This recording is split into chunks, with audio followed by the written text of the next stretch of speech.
Hello, Fantasticos. So at this point, you've decided on a topic and written up some questions, some how, some why, and maybe some what questions about your topic. Here's mine. I'm interested in learning about the science of bread baking because I've seen a whole bunch about people who are baking bread since we're all not leaving our houses.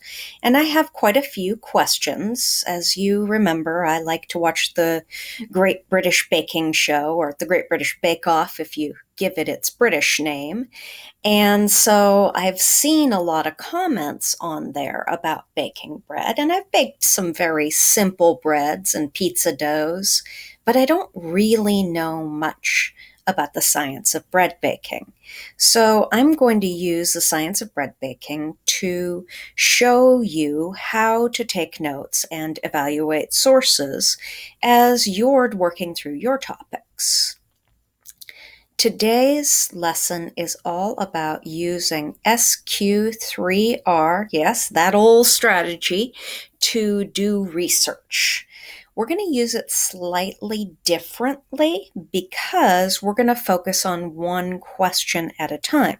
So you may be thinking, well, what's the question part in there? We're starting with a question. Here's how I'm going to show you that. So I'm going to start with my first question. How does yeast make bread rise? And I'm going to copy it. Then I'm going to go up, make a new tab, and simply paste it into the Omnibox. That's the name for the box at the top of the page, and that's an automatic search box. So now I see several things come up. One thing that comes up is this little box here. It's called a featured snippet. And what it does is it answers the information, the question that I've asked based on a website, and it gives me the information. Now, sometimes people get confused and think the source on this is Google. It's not. Google's a search engine, not a source. The source here is finecooking.com. So I would always go into the website to take a look at it. But we'll do that here in a second. It can be really handy when you're researching to look at what people also ask. Those are pretty much some things that I've already put in there. But if I didn't have something, then I could just open it up and I could see what a possible answer is. And again, this is one of the featured snippets. It's not really part of Google. It's taking you to another website. All right, so I'm going to keep scrolling down. Finecooking.com. Yeah, that's the same one as there. And then I see a bunch of videos about it.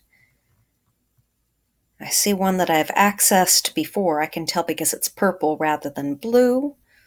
Cooking, bread science, lots of different options here. Then I've got recipes. Well, those make me hungry. They're not likely to answer my question.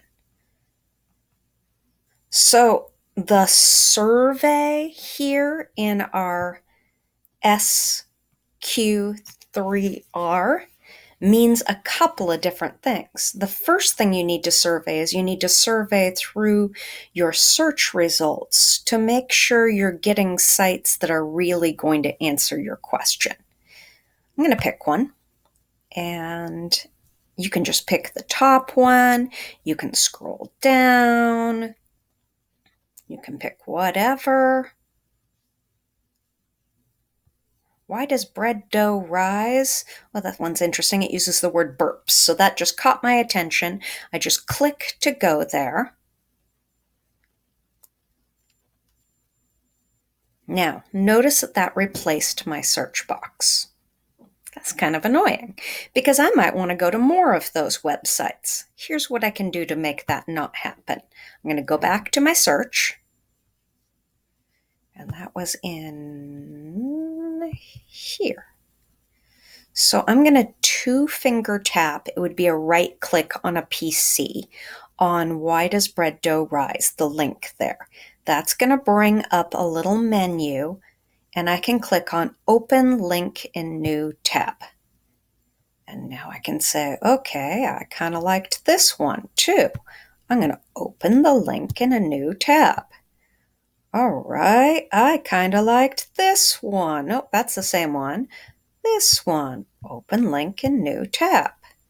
Well, what about this how stuff works?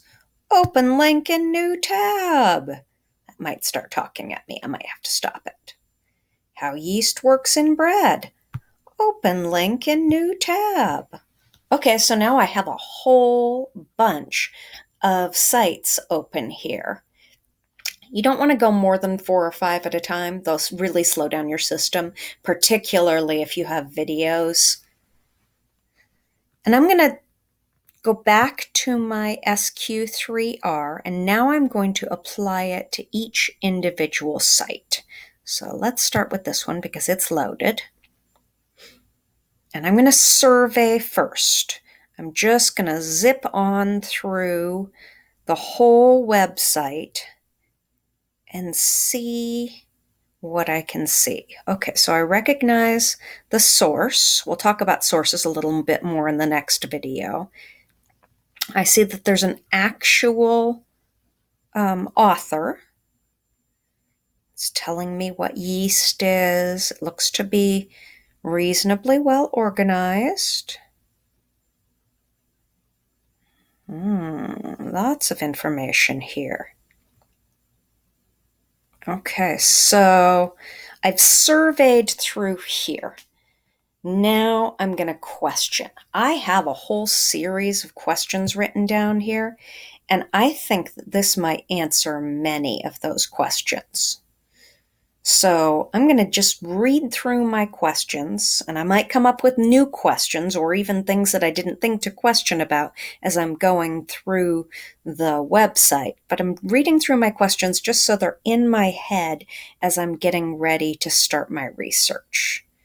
Now I'm going to make a spot to do my research. I'm going to do it on the top here. Didn't want to get rid of that.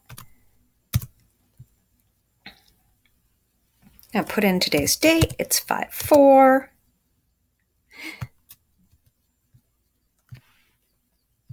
I'm struggling here with my items.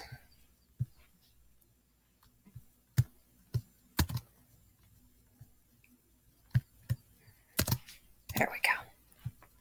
All right, so now I'm going to do some research. I've gone through this part. I'm choosing the science of baking here. I'm going to click in the Omnibox. If I click twice, then it's kind of annoying. It doesn't turn blue anymore. But if I just click once, or if once I've clicked it, I have to then click 3 times. I want to highlight the entire link blue.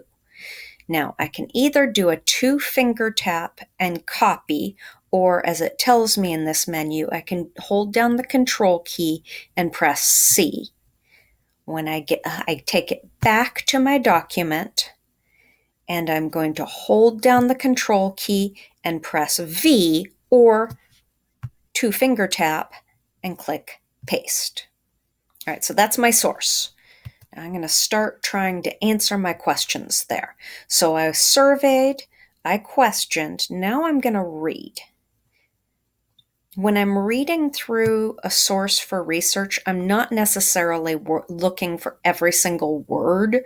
I'm trying to figure out how to answer my questions. And my questions were basically, how does yeast work? So I'm kind of going to scan through here. Yeast. How yeast works its magic. What exactly is yeast? Ooh. It's a single-celled microorganism, and it makes bread rise. So I want to take notes on that. You guys are really good at that by now. I'm going to say yeast equals single-celled creature, using my own words here. Many kinds. Use only one in baking. All right. Back to here. Cake yeast is made from a slurry of yeast and water. I'm not interested in that yet. Active dry yeast. I had a question on that, didn't I? I had a question about what's the difference between quick rise and regular yeast. Active dry yeast was developed by the Fleischmann's Company during World War II so that the U.S. Army could make bread without keeping yeast refrigerated. That's not quite answering my question. Instant yeast, aka quick rise yeast, now this does. A smaller form that rehydrates faster. Some types of instant yeast, such as rapid rise yeast and bread machine yeast, dissolve faster than others and may include ascorbic acid or other dough conditioners, ingredients that help to strengthen the gluten or soften the crumb. I understand some of that, but I'm pretty sure I'm going to have to come back to it. I'll still take some notes there. So instant yeast is smaller, so it can dissolve faster. I don't know enough about dough conditioners yet. I'm going to wait until I learn more about it. I'm going to give myself a little note here, and I can do that by clicking into here and going up to my menu, clicking on the comments, add a comment. What is a dough conditioner? Why would instant yeast include? Now, I can put that there if you like it there because it's related to that, or both. I can put it down here.